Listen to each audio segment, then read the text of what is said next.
बिस्मिल्लाहिर्रहमानिर्रहीम। अस्सलाम वालेकुम। पतंग कहानी में एक ज़ोरदार किस्म के एपिसोड के साथ आपकी खिदमत में हाज़िर हूँ। इत्तेफाक से मेरे ख़ानदान से भी एक बुज़ुर्ग पतंगबाज़ी के बहुत माने हुए उस्ताद थे, तो उसकी वजह से मुझे कुछ आम लोगों की निस्बत बहुत ज़्यादा पतंगबाज़ी की मालूमात हैं और इसमें मेरा ज़ाती शौक़ का भी अमल दखल है, चूँकि मुझे भी पतंगबाज़ी का बहुत ज़्यादा शौक़ था और मैंने 25-30 साल पतंगबाज़ी की है और 2005 से पतंगबाज़ी को बिल्कुल खुदा हाफिज़ कह दिया है लाहौर में पाबंदी लगने के बाद। लेकिन अभी तक पतंगबाज़ी की यादें और पतंगबाज़ी की कसक जो है वो दिल में है। आज मैं अपने पुराने एल्बम से, जो कि मुझे मेरे वर्सा में से बड़े बुज़ुर्गों में से मिला था, तो मैं आपको बहुत यादगार तस्वीरें दिखा रहा हूँ। और ये मिंटो पार्क की तस्वीरें हैं, तकरीबन 1950 से 1960 की और 1970 की। तो इसको आप देखिएगा और इन्जॉय कीजिएगा। ये पहली तस्वीर में बहुत ही ज़्यादा पुराने मशहूर उस्ताद हैं। इनमें से सिर्फ दो लोगों को मैं पहचानता हूँ। एक तो हैं ये पीर वाजिद अली शाह साहब और एक जो उनके पीछे करे हैं वो हैं बहु अफजल हाँ साहब। बाकी जो दाएं बाएं बुज़ुर्ग हैं ये भी कोई डोर मेकर या बहुत मशहूर काइट मेकर होंगे, लेकिन मैं इनको नहीं जानता क्योंकि ये कोई 40 साल से अबव पुराने उस्ताद हैं, तो मैं इन लोगों को भी बिल्कुल भी नहीं जानता। अब मैं आपको दूसरी तस्वीर दिखाता हूँ। पतंगबाज़ी की हिस्ट्री में मैंने अपने बुज़ुर्गों से सुना हुआ है कि ये उस्ताद जलाल मरहूम थे और उस्ताद जलाल मरहूम के बारे में कहा जाता है कि लाहौर शहर की तारीख़ में इन जैसी पतंग बनाना किसी और को नसीब नहीं हो सकी। बड़े बड़े नामी ग्रामी आए, लेकिन इन बुज़ुर्ग की पतंग बनाने का अंदाज़ और इनकी पतंग की ताकत और इनकी क्वालिटी आज तक उस पाए को कोई नहीं पहुंच सका। और इन बुज़ुर्गों को फ़ौत हुए भी शायद 35-40 साल हो चुके हैं और ये तकरीबन 50-60-70 साल मिंटो पार्क में पतंगबाज़ी के उस्ताद रहे और इनका नाम सर फ़हरिस्त उस्तादों में गिना जाता है। लाहौर की 200 साला या 150 साला पतंगबाज़ी की हिस्ट्री में ये अवलीन उस्तादों में से एक हैं, उस्ताद जलालुद्दीन मरहूम। एक और उस्ताद हैं जी, ये मेरे नाना के जो कज़न थे बाऊ बशीर साहब, ये उनके शागिर्द हैं जनाब मौलवी मोहम्मद रफ़ीक साहब, और इनके भी आगे बहुत ज़्यादा शागिर्द हैं और बहुत ही नामी ग्रामी पतंग बाज और पतंग साज उस्ताद गिने जाते हैं ये भी लाहौर शहर की तारीख़ में। और इनका नाम है मौलवी मोहम्मद रफ़ीक। इनकी काइट मेकिंग की तारीख़ में एक ये भी बहुत जाना पहचाना नाम है उस्ताद भट्टो।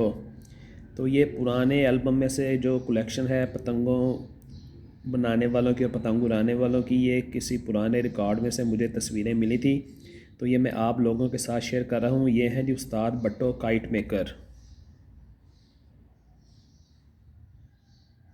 और ये मियाँ अब्दुल वहीद साहब हैं जिनका मैंने तज़किरा पिछली स्टोरी में किया था। ये भी एक बहुत ही नामी ग्रामी और बहुत अच्छे पतंगबाज थे। मिंटो पार्क में इन्होंने काफ़ी मुकाबले भी जीते हुए हैं और बहुत ही ज़्यादा शौकीन थे ये भी पतंगबाजी के, जनाब मियाँ अब्दुल वहीद साहब। ये भी मिंटो पार्क के एक जाने पहचाने उस्ताद जनाब पीर वाजिद अली शाह साहब की तस्वीर है और बहुत ज़्यादा शागिर्द हैं इनके, और इनका भी जो है बहुत शानदार कैरियर रहा है पतंगबाजी मिंटो पार्क में और बहुत सारे शागिर्द हैं इनके भी।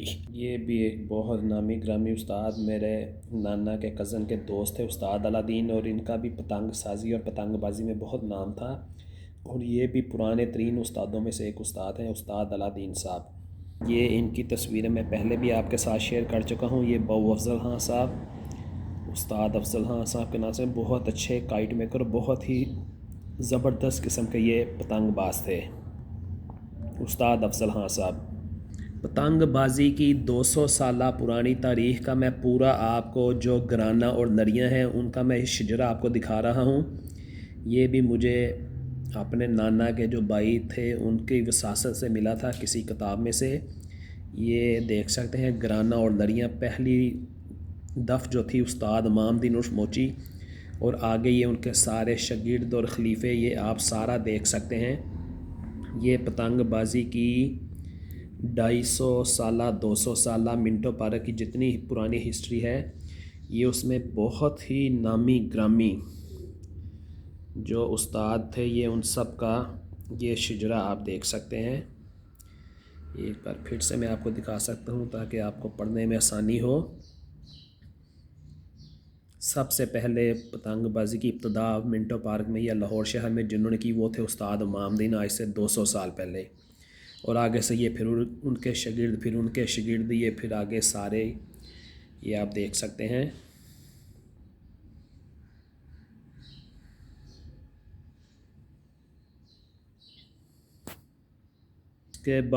उसके बाद उस्ताद फ़ज़ल-दीन जो इमामुद्दीन के ख़रीफ थे, ये उनका सारा ये घराना आप देख सकते हैं।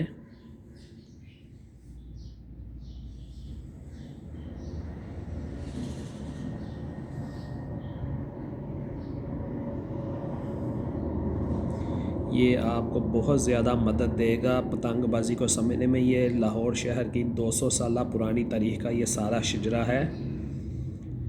ये आप देख सकते हैं। ये उस्ताद लाला के शागिर्द बाऊ बशीर मेरे नाना जी के ताया के बेटे थे, और आगे से उनके शागिर्द मौलवी रफ़ीक साहब, ये आप सारा देख सकते हैं।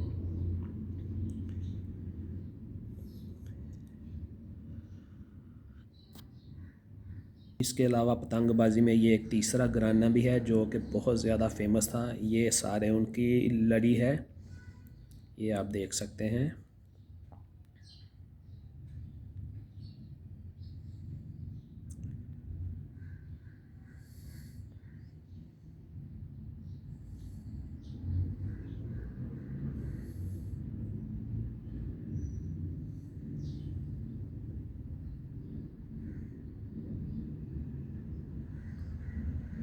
ये मैंने आपके आगे जो मिंटो पार्क के 3 बड़े घराने थे उनकी 150 साल हिस्ट्री आपके आगे रख दी है। तो आई होप कि आप इसको बहुत ही ज़्यादा पसंद करेंगे। मेरे इस चैनल को आप सब्सक्राइब कर लीजिए और बेल आइकन प्रेस कर लीजिए, क्योंकि मैं आपके लिए बहुत ज़्यादा मेहनत करके पतंगबाज़ी की पुरानी से पुरानी हिस्ट्री और बहुत पुराने वाक़यात इकट्ठे कर रहा हूँ, जो कि मैं आपके साथ वक्तन फ़वक्तन शेयर करूँगा। तो जब तक आप मुझे सब्सक्राइब नहीं करेंगे तो आपको ये बिल्कुल जो फ्रेश अपडेट है वो नहीं मिल सकेगी। तो मैं उम्मीद करता हूँ कि आप मुझे जो है सराहेंगे मेरी इस कोशिश को, मेहनत को। आगे में और कुछ मिलता है तो मैं आपको दिखाता हूँ। और ये देखें, इन्हीं पुराने पेपरों में से ये एक मुझे पाकिस्तानी करेंसी में 2 रुपये का नोट भी मिल गया है। अब तो शायद ये भी बंद हुए इसको काफ़ी ज़्यादा साल हो गए हैं। तो ये मैं पुराने कागज़ात में से कुछ और भी ढूंढता हूँ आपके लिए पतंगबाज़ी के हवाले से। और ये एक और पतंगबाज़ी के उस्ताद जो कि अब इस दुनिया में नहीं रहे, जनाब लियाकत शाह मरहूम। और ये पाकिस्तान के एक ऐसे पतंगबाज थे कि जिनकी BBC न्यूज़ ने डॉक्यूमेंट्रीज तक बनाई हुई हैं।